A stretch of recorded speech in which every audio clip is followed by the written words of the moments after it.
திராவிட கட்சிகளுக்கு இடி, சரிந்த ஓட்டு சதவீதம், எகிரி அடித்த பாஜக.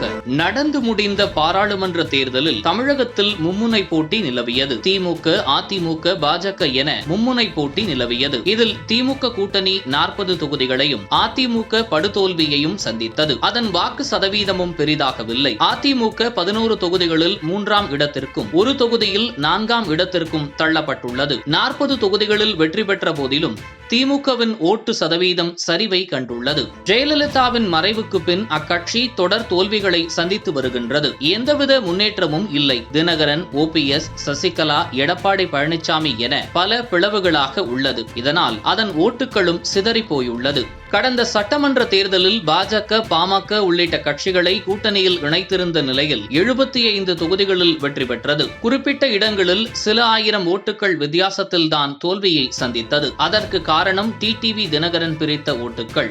இந்த பாராளுமன்ற தேர்தலில் ஒருங்கிணைந்த அதிமுக தான் வெல்லும் என பாஜக அறிவுறுத்தியது. அதற்கு எடப்பாடி பழனிசாமி ஒத்துக்கொள்ளவில்லை. மேலும் பாஜக கூட்டணியில் இருப்பதால் சிறுபான்மை ஓட்டுகள் எங்களுக்கு வரவில்லை என கூறி வந்தது. இதன் காரணமாக வைத்து பாஜக கூட்டணியிலிருந்து விலகியதால் சிறுபான்மையினர் ஓட்டுகள் வரும், வெற்றி வசமாகும் என அதிமுக தலைமை நம்பியது. ஆனால் அக்கட்சிக்கு தேர்தல் முடிவுகள் ஏமாற்றத்தையே தந்துள்ளன. 39 தொகுதிகளில் 11 தொகுதிகளில் 3ஆம் இடத்தையும், கன்னியாகுமரி தொகுதியில் 4ஆம் இடத்தையும் பெற்று பெரும் சரிவை கண்டுள்ளது அதிமுக. திமுக கூட்டணியில் 2019ஆம் ஆண்டு தேர்தலில் 23 இடங்களில் களமிறங்கிய திமுக 32.76% ஓட்டுகளை பெற்றது.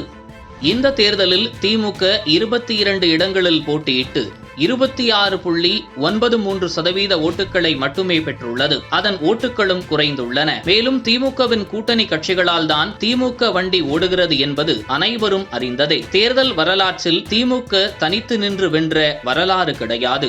இந்த தேர்தலில் அதிமுக 35 தொகுதிகளில் போட்டியிட்டு 20.46% ஓட்டுகளை மட்டுமே பெற்றுள்ளது. தேமுதிக 4 தொகுதிகளில் 2.59% ஓட்டுகளை பெற்றுள்ளது. பாஜக 23 தொகுதிகளில் போட்டியிட்டு 11.24% ஓட்டுகளை பெற்றுள்ளது. மேலும் பாஜக 12 தொகுதிகளில் 2ஆம் இடத்தையும் பெற்றுள்ளது. இதுவரை இல்லாத அளவிற்கு பாஜக அதிக ஓட்டுகளை பெற்றுள்ளது. குறிப்பாக தலைநகர் சென்னையில் அதிமுக ஓட்டுகள் பாஜகவுக்கு அதிகளவில் சென்றுள்ளன. மத்திய சென்னை, தென் சென்னை ஆகிய 2 தொகுதிகளில் பாஜக 2ஆம் இடத்தை பிடித்துள்ளது. இந்த தேர்தலில் திமுக, அதிமுக ஓட்டு சதவீதம் குறைந்த நிலையில் பாஜக அதிக ஓட்டுகளை பெற்றுள்ளது. இது நடுநிலை வாக்காளர்களின் ஆதரவு திசை மாறியதையே காட்டுகிறது. மேலும் 2026இல் பாஜக ஆதரவில்லாமல் தமிழகத்தில் திராவிட கட்சிகளால் ஆட்சி செய்ய முடியாது என்பதைத்தான் இந்த முடிவுகள் தெரிவிக்கின்றன.